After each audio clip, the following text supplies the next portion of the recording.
am the Senior Director of Planning and Architecture for Johns Hopkins University.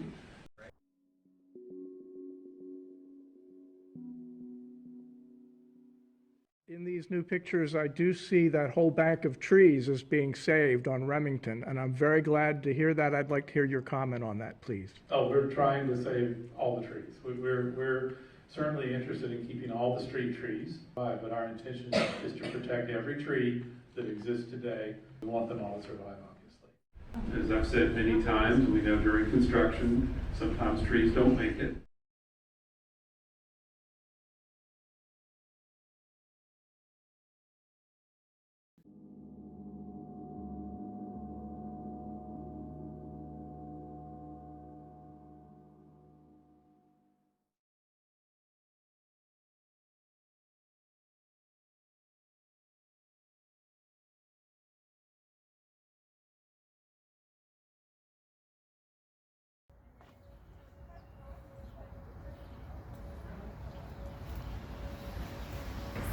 We need to be pushing for these trees to be saved right now. This needs to be the biggest push because these are in danger of being torn down next month, very soon. And yes, the last stage, the last stage of construction, because all of that has to get out of there.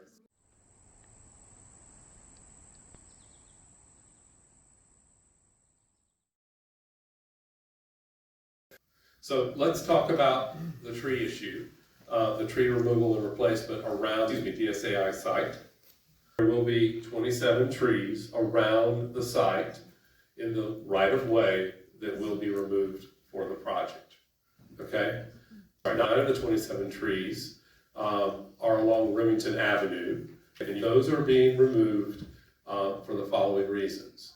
We need loading access to get material to the construction site. That is one of the points where trucks will park and material will be picked off from the tower cranes. We have a busy street. We have the truck access. We have a construction site.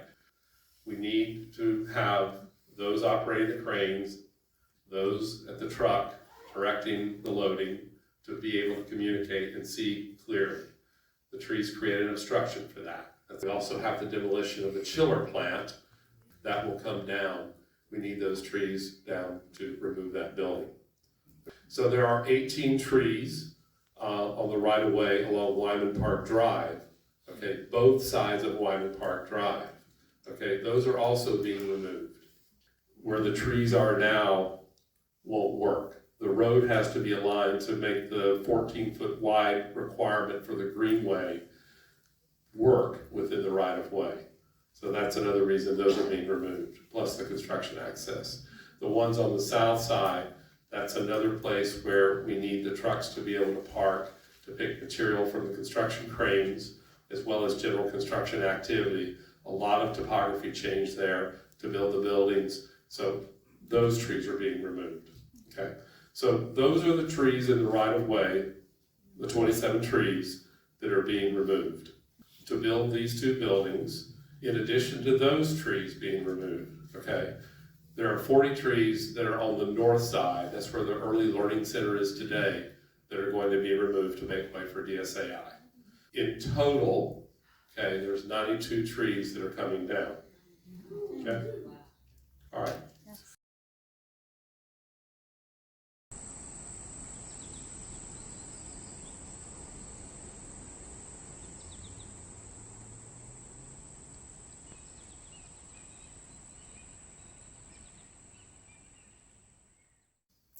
We all understand, these are our trees. This is our neighbor, Johns Hopkins, who's asking us if they can destroy our property as a favor, to them. My name is Zoe, and I'm a longtime city resident of Baltimore and also an ISA certified arborist, so I am here to speak for the trees. Most of these trees are in the public right-of-way, which means that they belong to the city of Baltimore, and therefore all of us collectively as residents. They belong to all of us. They are paid for generally with taxpayer dollars, although some of these were planted by Hopkins, but they belong to us and they are an asset, a public asset to all of us. As far as the Oaks along Remington, their size, about 20 inches diameter rest height, and their location. And it takes at least 26 to 33 years for a newly planted tree to cancel out its own debt and go from being carbon emitters to carbon producers and be carbon neutral. Wow. Wow. A 50-year-old tree obviously is different from that 35-year-old tree in that one is carbon negative and one is carbon positive. That's a big difference. It's also the case that an 100-year-old tree is not just worth two 50-year-old trees. It is even better. I have to agree, you know, it's amazing the trees on Remington Avenue have done so well. So you know when you have a line of trees, all of which have been planted and none of them have failed or died in the city, it's gold and are well suited to their environment. Yeah. So we will take that in consideration. We have to take a stand to start protecting our canopy now, and large landowners and models of research and education should be at the front line of defending and protecting our existing canopy. Thank you.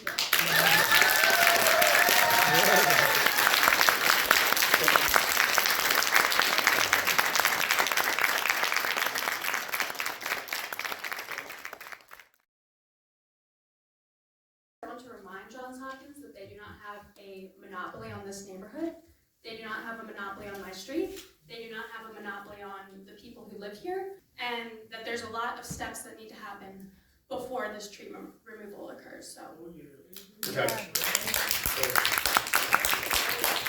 When I say statement of fact, I want to make sure that it's clear for the project we're talking about, these are the trees that would come down. That's what I meant by statement of fact. Would come down. Would come down after what process, please? We start with what's called Site Plan Review Committee. All the departments within the city that have jurisdiction over things such as the right-of-way, the Department of Transportation, the Department of Public Works, the Department of Planning. So we submit the drawings to them, they review, they look for compliance with the regulations by which anything can be relocated, removed, replaced, anything like that. Okay, review and eventually approve those drawings. That has to happen before we go to permitting. There are enabling projects along the way that can happen before the final permit for the building is achieved. Thank you. Thanks, Mr. Boyle. Yep. Sure.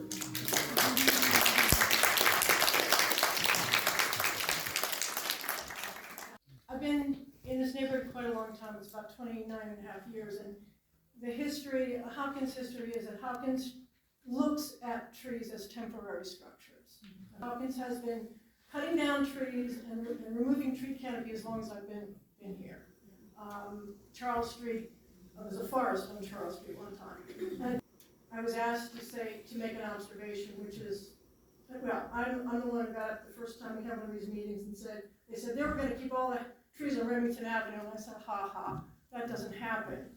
You're not going to keep all the trees. Well, now it turns out that the trees on Remington Avenue are only being removed because of an inappropriate construction entrance. This is something Hopkins does. Hopkins cuts down trees for its convenience.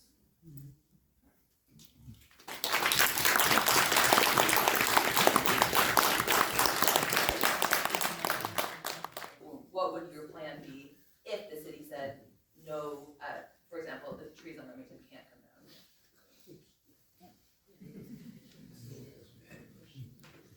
Project could still move forward. It would just require us to look at access. Wyman Park Drive is a major access for us, so we would have to look at Wyman Park Drive as the main route of access there. It would be interesting to see how at least 4 of those 9 trees would be able to stay there.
publicly on the Be More Against DSAI, please send it to me. You can send me a message on Instagram. You can reach out to me on Substack. Why do you care about the trees?